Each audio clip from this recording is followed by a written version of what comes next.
நேர்களே, ராகுல் காந்தி அவருடைய தாயார் 75 வயது கடந்து ஒரு மோசமான பிளட் கேன்சர் அளவுக்கு பாதிக்கப்பட்டிருக்கிற சோனியா காந்தியின் மீது நேஷனல் ஹெரால்டு வழக்கில் அமலாக்கத்துறை தாக்கல் செய்த இந்த குற்றப்பத்திரிகையை டெல்லி ரவுஸ் அவென்யூ நீதிமன்றம் டிசம்பர் 16ஆம் தேதி செவ்வாய்க்கிழமை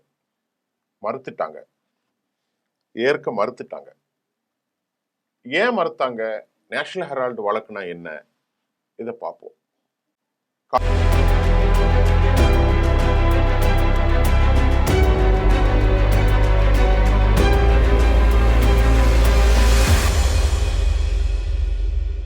காங்கிரஸ் எம்பி சோனியா காந்தி, ராகுல் காந்தி அவங்க நிதி மோசடியில் 2000 கோடி ரூபாய் ஈடுபட்டதாக அமலாக்கத்துறை இந்த வருஷம் ஏப்ரல் மாதம் குற்றப்பத்திரிகையை சார்ஜ் ஃப்ரேம் பண்ணாங்க.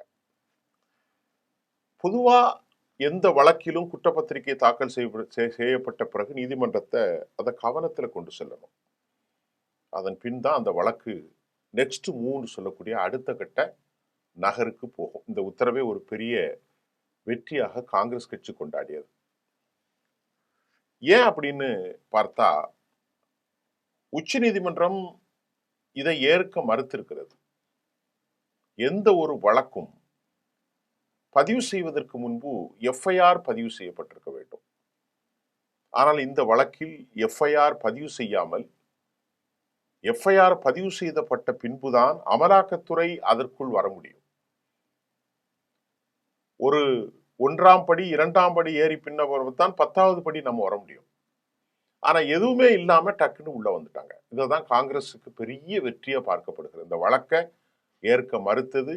ஏன்னா எஃப்ஐஆர் பதிவு செய்யப்படாமல் அதிகாரத்தை இவர்கள் தவறுதலாக பயன்படுத்துகிறார்கள்.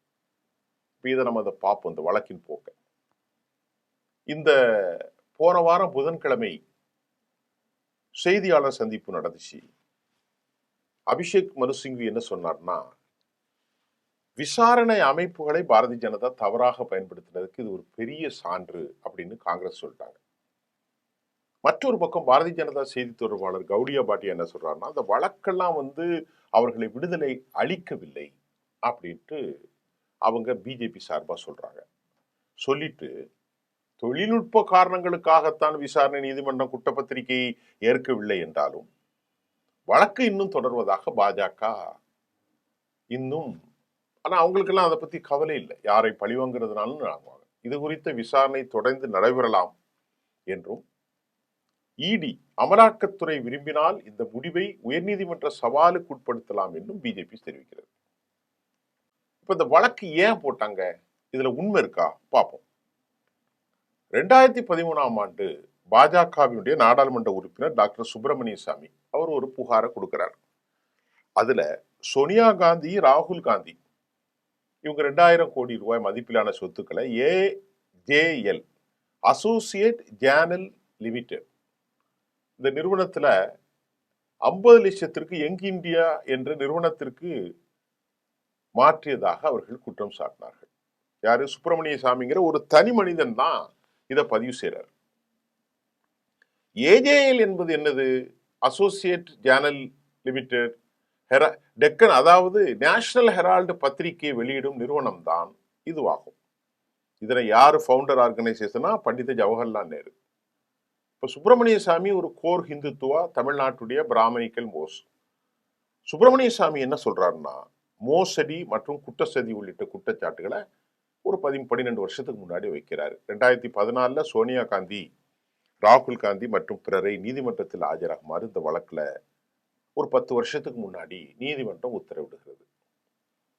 2021 இந்த வழக்கு போயிட்டு இருக்கும்போது அமலாக்கத்துறை ECIR பதிவு செய்யப்பட்டது. இந்த வழக்கு எந்த வருஷத்துல? நான் மறுபடியும் சொல்றேன் பாருங்க.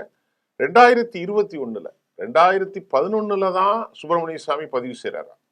ஆனா எஃப்ஐஆர் போடப்படலை. 2021 மோடியுடைய 2வது ஜெயிச்ச பிறகு அமலாக்கத்துறை இந்த வழக்கு தகவல் அறிக்கையில ECIR பதிவு செய்யப்பட்டது மட்டுமில்லாமல், அமலாக்கத்துறையின் இந்த தகவல் அறிக்கை ECIR காவல்துறையில் பதிவு செய்யப்படும் என்னும் எஃப்ஐஆர் போன்றதாகும். அமலாக்கத்துறை இந்த ஆண்டு தனது குற்றப்பத்திரிகையை மறுபடி தாக்கல் செய்யறாங்க. அதுல ராகுல் காந்தி மற்றும் சோனியா காந்தி உள்ளிட்டோர் மீது நிதி மோசடி குற்றச்சாட்டுகளை அமலாக்கத்துறை தெரிவிக்கிறது. இந்த குற்றப்பத்திரிகையில யங் இந்தியா நிறுவனம் மட்டும் இல்லாம அதனுடைய டைரக்டரா இருக்கிற சுமன் தூபே, சாம் பிட்டோரடா 7 பேர், இவர் அமெரிக்காவில் இருக்கிறார், சேர்க்கப்பட்டிருந்தார்கள்.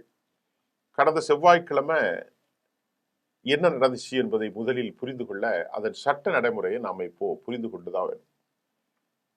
இப்ப என்ன உங்களுக்கு நான் சொல்ல போறேன் அப்படின்னா, இதுல ராகுல் காந்தியா இருக்கட்டும், வேறு யாராகவும் இருக்கட்டும், all institution has been corrupted. All institutional body have been corrupted by the manipulation which is being made by Bharatiya Janata. CBI, Enforcement Directorate, court வரைக்கும் அவர்கள் தங்களுடைய கரங்களை நீட்டுகிறார்கள், SIR வரைக்கும் அப்படின்னு குற்றம் சொல்லப்படுகிறது. இதுல குற்றம் இருக்குதா அப்படின்ட்டு நான் சொன்னா உங்களுக்கு புரியும். இப்போ இதனுடைய புரோட்டோகால் சின்சியர் நடைமுறை என்ன? SOB என்று சொல்ல ஸ்டாண்டர்ட் ஆபரேஷன் ப்ரொசீஜர்.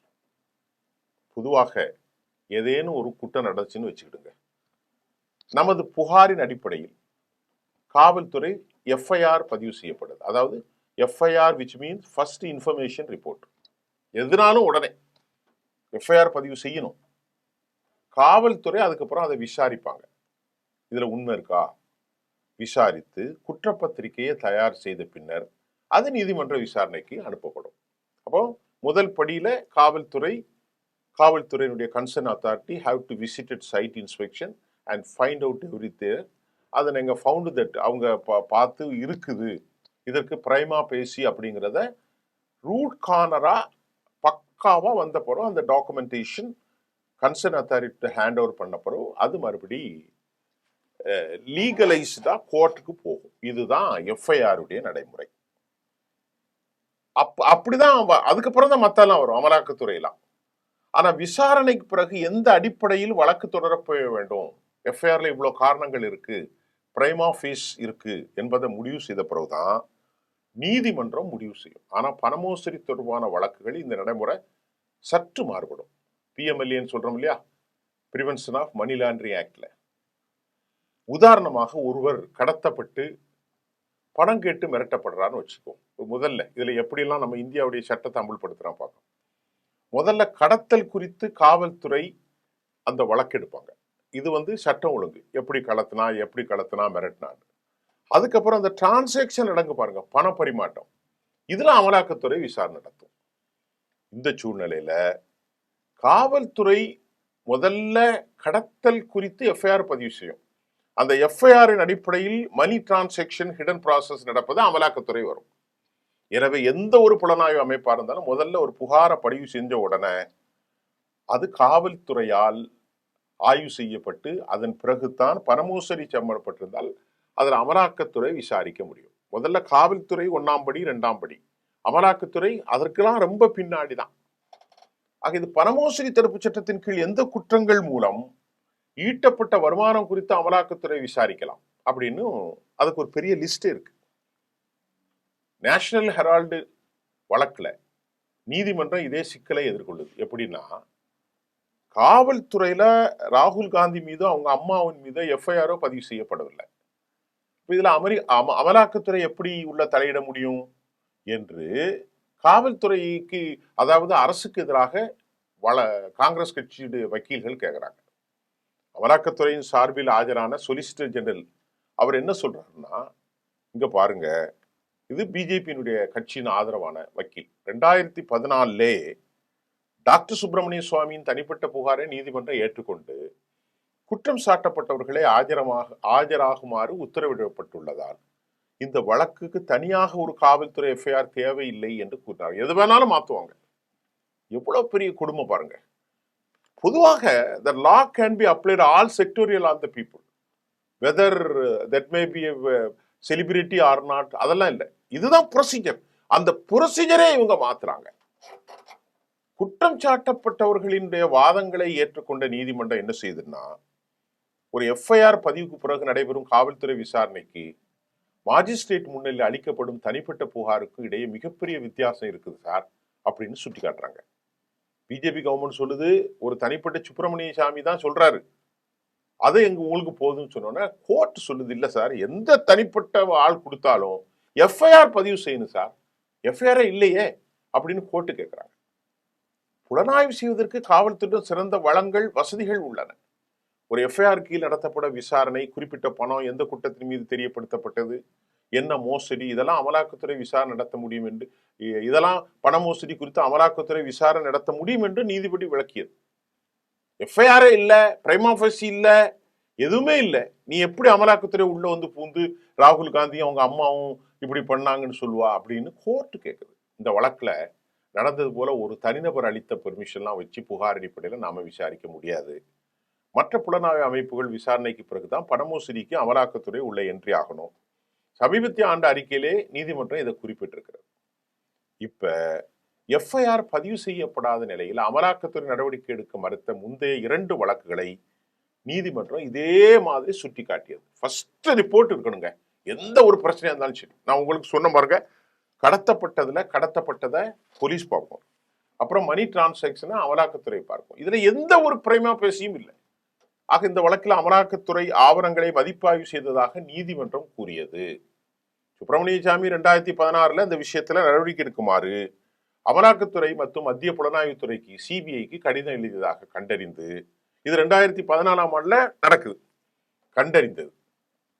கிலோவா 2014 முதல் 2021 வரையிலான காலகட்டத்தில் சுப்பிரமணிய சாமி அவருடைய தனிப்பட்ட புகாரை வச்சுலாம் பணமோசடி வழக்கை தொடங்க முடியாது என்றும் அமலாக்கத்துறையின் அதிகாரிகள் கருதியதை நீதிமன்றம் கண்டறிந்தது.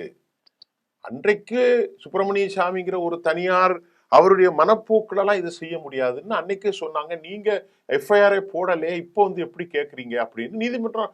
ஒரு கொஞ்சமாவது மனசாட்சி உள்ள ஆட்கள் இருப்பாங்கல்ல. 2014 சுப்பிரமணிய சாமி அமலாக்கத்துறை மற்றும் சிபிஐ ஆகிய அமைப்புகளுக்கு ஒரு கடிதம் எழுதுறார். அதுல அவர் என்ன எழுதுறாருன்னா, இந்த பாருங்க, இந்த புகாரின் பேரில் பணமோசடி வழக்கை தொடர முடியாது என்றும் இந்த விஷயத்தில் சிபிஐ போதுமான நடவடிக்கை எடுக்க வேண்டும் என்றும் அவர் கூறியிருக்கிறார்.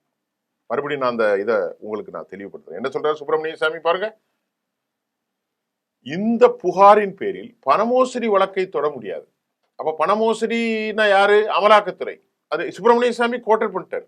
ஆனா அந்த விஷயத்துல சிபிஐ போதுமான நடவடிக்கை எடுக்க வேண்டும் என்று கூறியிருந்தார்.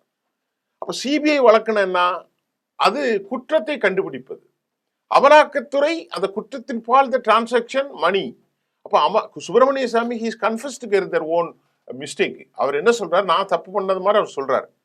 அமலாக்கத்துறையெல்லாம் இதுல தலையிட முடியாது, சிபிஐ தலையிடலாம் என்று he wrote the letter very clear. He made a statement very clear. கம்ப்ளைனர் கொடுத்த பெட்டிஷன்ல எஃப்ஐஆர் பதிவு செய்யப்படல. கம்ப்ளைனர் தெளிவுபடுத்தியிருக்கிறாரு, இடிக்கு இது சம்மந்தம் இல்லை, சிபிஐ எலியாகன்னு. காங்கிரஸ் கட்சிக்கு எதிராக மறுபடி இந்த அமித்ஷா இந்த மாதிரி ஆட்கள் உள்ள நுழைறாங்க. டாக்டர் சுப்பிரமணிய சாமி 2015 மறுபடி ஒரு புகாரை சிபிஐ கொடுக்கிறார். கடந்த 11 வருஷமா சிபிஐ புகாரை அதுவும் பதிவு செய்யல. அப்ப இவங்க ஆட்சியா நடக்கு. அமலாக்கத்துறையும் 2021 எவ்வளவு கேலி கூத்து பாருங்க. 2011 நடக்கல, 2021 வருஷம் வரைக்கும் ஒன்றும் பண்ணல. 21 மறுபடி நீதிமன்றம் சுட்டி காட்டின பிறகு இந்த வழக்குல எஃப்ஐஆர் பதிவு செய்யப்படாதால் இதை வந்து பிஎம்எல்ஏ பணமோசடி சட்டத்தின் கீழ் நடவடிக்கை எடுக்க முடியும் என்பதை அமலாக்கத்துறை ஒப்புக்கொள்ளவில்லை என்றும் கூறியது. சிபிஐ தயக்கம் காட்டியதால் சிபிஐயும் இறங்கல, மறுக்கிறாங்க. எஃப்ஐஆர் போலீஸ், லோக்கல் போலீஸும் போடல. அமலாக்கத்துறைக்கு doesn't have a right to complain, put it to complaint, வைக்க முடியாது. அதனால அமலாக்கத்துறை பதிவு செய்யவில்லை, 2021 வரைக்கும் புகார் பதிவு செய்யவில்லை என முடிவு செய்யலாம் என நீதிமன்றம் கூறியது. 2013 8 வருஷமா ஒன்றும் பண்ணல. இந்த காரணங்களுக்காக நீதிமன்றம் அமலாக்கத்துறையின் குற்றப்பத்திரிகை ஏற்க மறுத்துட்டாங்க. It has been dismissed. இந்த வழக்குல மோசடி நடந்துச்சா இல்லையா என்பது குறித்து நீதிமன்றம் இன்னும் தனது முடிவை அறிவிக்கவே இல்லை. அமலாக்கத்துறையின் விசாரணை இன்னும் தொடர்ந்து கொண்டிருப்பதால் இது குறித்தெல்லாம் இப்போது கருத்து தெரிவிக்க முடியாது அப்படின்ட்டு நீதிமன்றம் கூறியிருக்கு. இந்த வழக்குல நேஷனல் ஹெரால்டு விவகாரத்தில் நிதி மோசடி நடந்ததா இல்லையா என்பது குறித்து நீதிமன்றம் அமலாக்கத்துறை விசாரணை இன்னும் நடந்து கொண்டிருப்பதால் இது குறித்து கருத்து தெரிவிக்க முடியாதுன்னு கூறிட்டு, மாறாக இந்த பண மோசடி வழக்கை தொடர்வதற்கு தேவையான அடிப்படை நடைமுறை எஃப்ஐஆர், மறுபடியும் சொல்றாங்க எஃப்ஐஆர் தாக்கல் செய்யப்படவில்லை என்று நீதிபதி திருப்பி திருப்பி திருப்பி சொல்றாங்க. இந்த ஆண்டு அக்டோபர் மாசத்துல டெல்லி காவல்துறை என்ன பண்றாங்க, பொருளாதார குற்றப்புற வழக்குல, நேஷனல் ஹெரால்டு வழக்குல ஒரு எஃப்ஐஆரை பதிவு செய்யறாங்க. எப்போ, மறுபடியும் நான் சொல்றேன் பாருங்க, எப்ப தெரியுதா, இந்த வருஷம். எவ்வளவு எவ்வளவு தன்மை கெட்டவங்க, மோசமான ஆட்கள் பாருங்க இந்த பாரதிய ஜனதாவும் அவங்களுடைய அதிகாரமும். 2013க்கு கோர்ட்டு கண்டனத்துக்கு அப்புறம் 2025ல வந்து என்ன பண்றாங்க, அக்டோபர் மாசம், இப்போ நவம்பர் டிசம்பர் 2 மாசத்துக்கு முன்னாடி டெல்லி காவல்துறையின் பொருளாதார குற்றப்பிரிவு நேஷனல் ஹெரால்டு வழக்குல ஒரு எஃப்ஐஆரை பதிவு செய்யறாங்க. இந்த எஃப்ஐஆரை அமலாக்கத்துறை தாக்கல் செய்த குற்றப்பத்திரிகையின் அடிப்படையாக மாற்ற விரும்புகிறீர்களா, கேவலமா கேட்கிறாங்க. ஏன்பா இவ்வளவு வருஷத்துக்கு அப்புறம் மறுபடி இந்த வருஷம் தானே 2 மாசத்துக்கு முன்னாலே பதிவு செய்றீங்களே, இதை வந்து போலீஸ் எஃப்ஐஆரா நீங்க மாற்ற விரும்புகிறீர்களா என்று கவர்மெண்ட் சொலிசிட்டர் ஜெனரல் ராஜுட்ட நீதிமன்றம் கேட்டபோது வெக்கப்பட்டு வேதனைப்பட்டு இல்லை இல்லை இல்லைன்னு மறுக்கிறார். இந்த எஃப்ஐஆர் அடுத்த கட்ட நடவடிக்கைக்காக காணது என்றும் தற்போது தாக்கல் செய்யப்பட்டுள்ள குற்றப்பத்திரிகைக்கும் இதற்கும் எந்த தொடர்பும் இல்லை அப்படின்னு மெதுவா நகல்றாரு. ஆனா அசிங்கப்பட்டாங்க. இது ஒரு மிக முக்கியமான முடிவு என சட்ட வல்லுநர் கருதுறாங்க. நேஷனல் ஹெரால்டு வழக்குல சோனியா, ராகுல் காந்தி, காங்கிரஸ் அமலாக்கத்துறை இதெல்லாம் வந்து பல விஷயங்கள் சென்று கொண்டிருக்கிற நேரத்தில் உச்சநீதிமன்ற வழக்கறிஞர் நிஜாம் பாஷா ஒரு விஷயம் சொல்றார். அவர் என்ன சொல்றாருன்னா, இங்க பாருங்க, ஒரு குற்றப்பத்திரிகை ஏற்க நீதிமன்றம் மறுத்து விட்டால் அந்த விவகாரம் அத்தோடு முடிவுக்கு வந்துடும் சொன்னார். கதை முடிக்குது. இந்த நிலையில ரவுஸ் அவென்யூ நீதிமன்றத்தின் முடிவை எதிர்த்து டெல்லி உயர்நீதிமன்றத்தில் அமலாக்கத்துறை சார்பில் விடமாட்டுக்காங்க. வெள்ளிக்கிழமை 19ஆம் தேதி நேற்று முன்தினத்துக்கு மேல்முறையீடு செய்யறாங்க. டெல்லி காவல்துறையின் சமீபத்திய எஃப்ஐஆர் அடிப்படையில் அமலாக்கத்துறையின் புகாரை பதிவு செய்ய வாய்ப்புள்ளது என்றும் நிஜாம் பாஷா கூறினார். ஆனால் அந்த டபுள் ஜியோபேரடின்னு சொல்ல மாதிரி இரட்டை தண்டனை என்கின்ற விதியின் கீழ் இது வருமா என்று நீதிமன்றம் தான் தீர்மானிக்க வேண்டும். ஒரு குற்றத்திற்காக ஒரு நபரை ஒரு முறைக்கு மேல விசாரிக்க முடியாது. பணமோசடி வழக்குகளை எதிர்த்து போராடும் காங்கிரஸ் கட்சி முன்பு பிரதிபடுத்திய சக்தா என்ன சொல்றாருன்னா, இது காங்கிரஸுக்கு பெரிய வெற்றிங்கிறார். இந்த விவகாரம் முடிந்து விடாதுங்க, இப்ப முடிந்தாலும் நாங்க சட்ட போராட்டம் தொடரும். 2014 சுப்பிரமணிய சுவாமி அளித்த புகார் விசாரணை இன்னும் நீதிமன்ற நிலுவையில் தான் இருக்கிறது. இது காங்கிரஸுக்கு மகத்தான வெற்றி அப்படின்னு பார்க்கப்படும். இதுல கேவலப்பட்டு போனது பாரதிய ஜனதாவினுடைய அமலாக்கத்துறை. 2013 வழக்கு 14, 15, 16, 18, 19, 20, 21 வருஷம் வரைக்கும் ஒன்றும் செய்யல. அமலாக்கத்துறை கையில் எடுக்கிறாங்க. எஃப்ஐஆர் போடக்கூடாதுன்னு டிஸ்மிஸ் பண்ணிட்டாங்க. கடைசியில இவங்க என்ன பண்றாங்க, இப்போ அக்டோபர்ல ஒரு எஃப்ஐஆர் டெல்லியில பதிவு செய்யறாங்க. அப்போ அவங்க சொல்றாங்க, இதுக்கு பிரிமா பேசி இல்ல, ஒண்ணுமே இல்லையே, எப்படி எடுத்துக்கிறது, இதுக்கு முன்னாடி இந்த மாதிரி 2 கேஸ் வந்து டிஸ்மிஸ் ஆயிருக்கேன்னு சொல்றாங்க. அப்ப எந்த அளவிற்கும் அரசு அதிகாரங்களை அவர்கள் கையாளுவது, மோசமாக நடத்துவது இந்த வழக்குல உறுதியா இருக்கு. சட்டம், புரோட்டோகால், SOP, ஆபரேஷன் எதுவுமே கிடையாது. தாங்க நினைச்சா யாரையும் கேவலப்படுத்தும், யாவங்களை பதிவு செய்வோம். இதுதான் இந்த ஆட்சியினுடைய நிலை. இது வந்து ஒரு செய்தியாளனா தான் நான் சொல்றேன். எனக்கு தனிப்பட்ட முறையில பாஜகவின் மீதோ அவங்களுடைய நடைமுறைகள்ல 1008 விமர்சனம் எனக்கு உண்டு. ஆனால் சட்டத்தை மதிக்கின்ற போது கண்டிப்பாக தண்டிக்கப்படணும். இது அனைவருக்குமானது. நாம பொறுத்திருந்து பார்ப்போம். இன்னும் தொடர்ந்து மலை போல் வெற்றிகளை குவித்திருக்கிற பாஜக பலரை பழிவாங்க துடித்துக் கொண்டுதான் இருக்கிறார்கள். முடிவு என்னாகும் பார்ப்போம். நன்றி.